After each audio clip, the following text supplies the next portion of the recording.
આપણો ગુજરાતી એક મુંબઈ ગયો, મુંબઈ બેંકમાં મહારાષ્ટ્ર, કે 50,000 રૂપિયા લોન લેવી છે. કેટલી? 50,000.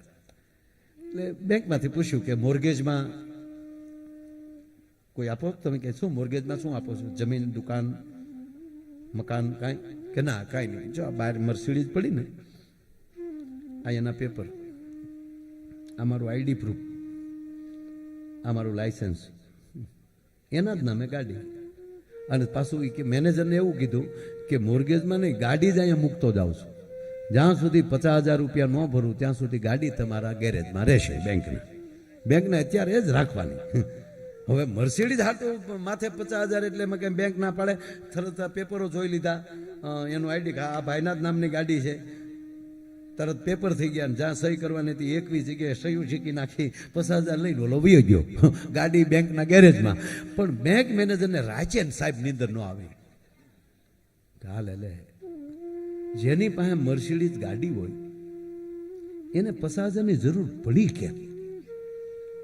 હારી ઓરિજિનલ તો હશે ને, ચાઇનાની તો નહીં હોય ને. આપણે ચાઇનાના વડાપ્રધાન નહોતા આવ્યા તો આપણા વડીલો વાતો કરતા હતા, 2 જણા. એ કે ચાઇનાના વડાપ્રધાન આવ્યા તા, બોલો કે ઓરિજિનલ કેદી આવશે? એ માણસે રાતે તમને આમ જો કોમ્પ્યુટર ઉપર બેઠા, લેપટોપ ખોલ્યું, એ ગાડીના નંબર નાખ્યા તો જે શોરૂમમાંથી નીકળેથી એ શોરૂમનું, આ માણસના કાયદેસરનું કે હારી છે કમ્પ્લીટ. પણ એને જેને મર્સિડીઝ ગાડી એને 50,000ની જરૂર પડી કે? બોલો 1 મહિને આવ્યો.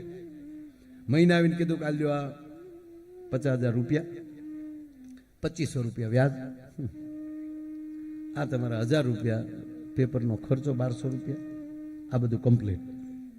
નો ડ્યુ સર્ટિફિકેટ કાઢી દીધું, પેપર આપી દીધા, પૈસા જમા લઈ લીધા, ગાડીની કી આપી દીધી. પછી મેનેજરે કીધું ચા પીશો? કે હા. ચા પાઈને કે 1 મહિનાથી હું તો હોઉં ને, મારા બાપના સમજે કે હું તો મેં સોયા નહીં હું ભૈયા. તો બોલો કે હું ક્યાં હું તો એમ નહીં. મને તમે એટલું કહો કે તમારા ઘરની મર્સિડીઝ ગાડી એ તમે કેસ વ્હાઇટ પૈસે લીધેલી તો તમે કવડી પાલટી હશો. મેં બધું ચેક કરી લીધું. તો બોલો કે પણ એમાં તમારે ઊંડાણમાં જવાની શું જરૂર હતી? તમારે લોન પૂરતું રાખવું છે? લોન પૂરતું રાખવું, પણ મને એ કે તને 50,000ની જરૂર પડી કેમ? કે ઈ હાટું તો તારે દીકરા ગુજરાતમાં જન્મ લેવો પડે. બોલો કે ભાઈ હું જન્મ લઉં, મોટો થાવ ને જાણું તો ભૂલાઈ જાય, પણ અત્યારે કેડી મારા બાપ. એ કે સાહેબ એવું કાંઈ નથી, મારે 1 મહિનો અમેરિકા જવું છે. તો એરપોર્ટની અંદર ગાડી મૂકીએ પાર્કિંગમાં તો એ પર ડે ના 700 રૂપિયા ચાર્જ. તો 21,000 રૂપિયા જેવું તો એનો ચાર્જ લાગે.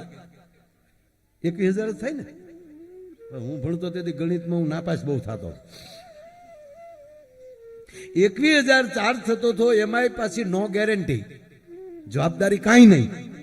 પાછું અહીંયા કોઈ એવો મારો મિત્ર નહોતો કે એના ઘરે હું ગાડી મૂકી શકું. ઓલા 21 એટલા 1,000 રૂપિયા જાય, 21,000 એમાં ગેરંટી નહીં. ધ્યાન આપણું અહીંયા ના રહે, ગાડી બરાબર છે અહીંયા. એને બદલે તમે 50,000 રૂપિયા વાપરવા આપો અને આખો મહિનો અમારી ગાડીનું ધ્યાન રાખો, ધંધો આજ કરાય ને. લે બોલે તેદુનું નક્કી કર્યું કે ગાડી ઉપર લોન નહીં. એક જણો બેંકમાં જો એ કે લગ્ન માટેની લોન આપો છો? લગ્ન કરવા માટે તમે બંગલા માટે, મકાન માટે લોન આપો છો, જમીન માટે લોન આપો છો, ફેક્ટરી માટે લોન આપો છો, તો લગ્ન માટે લોન આપો. બોલો મેનેજર કે એવી લોન ન હોય, લગ્નની લોન હોય.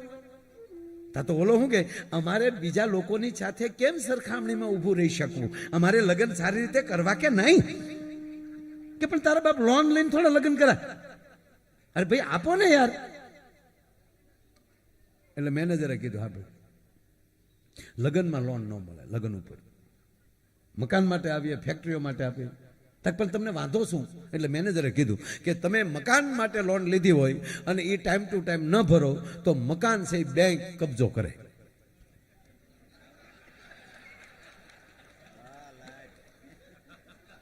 પલિયડ છે તરત સમજી જાય.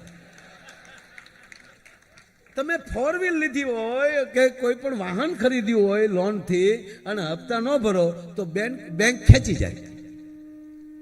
મેનેજર ક્યાં થાય કે નહીં, લગ્નમાં શું કરવાનું કયો, કઈ રીતે મારે લોન દેવી? તો ઓલો બેઠો બેઠો શું કે છોકરા લઈ જાયજો, તમ તારે છોકરા લઈ જાયજો. લે એટલે તારા છોકરા હાટું બેંક ઉપર બનાવ્યા.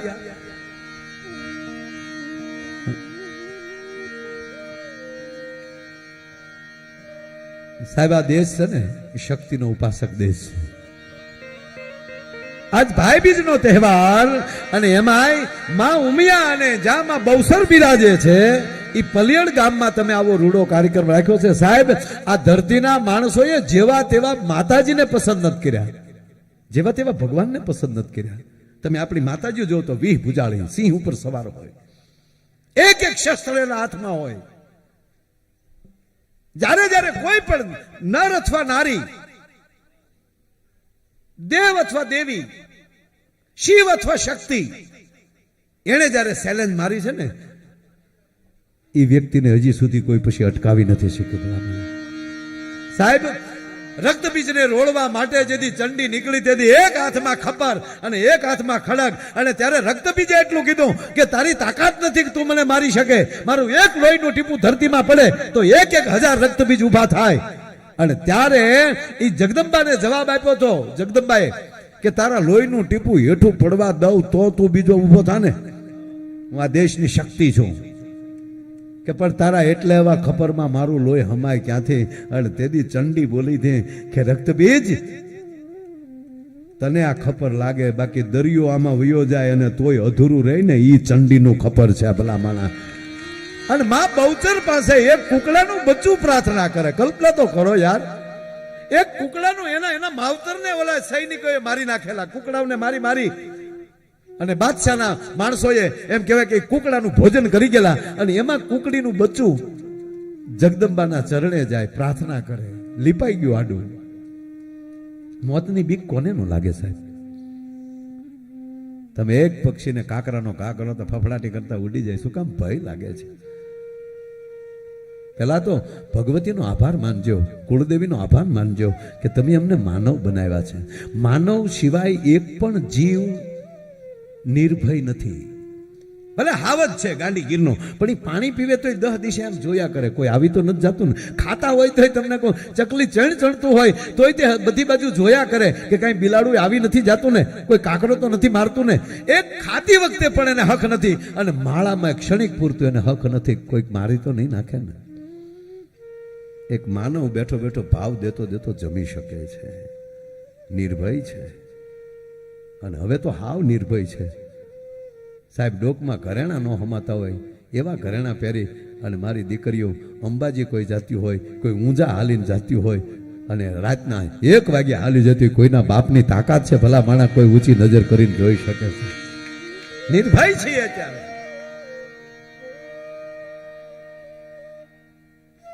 જરૂરી છે. વાત એટલી છે, ભગવાને આપણને માણસ બનાવ્યા છે. કુકડીનું બચ્ચું કકળાટ મળ્યું કરવા બહુચર પાસે, અને એ બહુચર એમ કહેતી હોય કે કુકડા કપાઈ ગયા છે, રંધાઈ ગયા છે, પેટમાં વયા ગયા, અને જો પેટ ફાડી ફાડીને બારા ન કઢાવું તો હું બહુચરા નહીં કુકડિયા ભોજન કિયા તળિયા તાવા માય અને બોલાય વાય તે. માણસોના પેટમાં કુકડા બોલાવરાય અને પેટ ફાડી ફાડી અને કુકડા બારા નીકળ્યા. આ વાત કરીએ તો વિજ્ઞાન નો સાચું માને, પણ આ દેશ છે ને એ ચમત્કારનો દેશ છે. જે નાસા કંપની અમેરિકાની ન કરી શકે ને એ ભારત વર્ષનું સ્થિર સ્થાન ક્યારે કરી નાખે એ શંકાનું સ્થાન ન રાખવું ભલા માણા. એ હકીકત જ હોય, એમાં કોઈ શંકાનું ન હોય. એ ભગવતીનું સ્થાન. એટલે આપણો એક પણ ભગવાન તમે સાંભળી લ્યો, એક આ ધરતીએ જેવા તેવા ભગવાનને નથી સ્વીકાર્યા. તાકાત છે કોઈ આપણા ભગવાનને ખીલા ધરબી દે? અને અમારો કવિ લખે સાહેબ શું કે ઈસાવ સુવાળો એ જ નાથિયા જોયા ભારતે કાયર દે. કે સાવ સુવાળો હાવ હવાળો ભગવાન આરાધ્યો જ નથી ને એમાં હવે તો વડોપ્રધાન એવો છે હાથમાં કળહ લઈને ભારત વર્ષનો વડોપ્રધાન સાહેબ કાશીના ઘાટ ઉપર ગંગામાં સ્નાન કરતો હોય એવા વડાપ્રધાનનો પહેલો દાખલો છે ભલા મણા કે આ દેશનો વડોપ્રધાન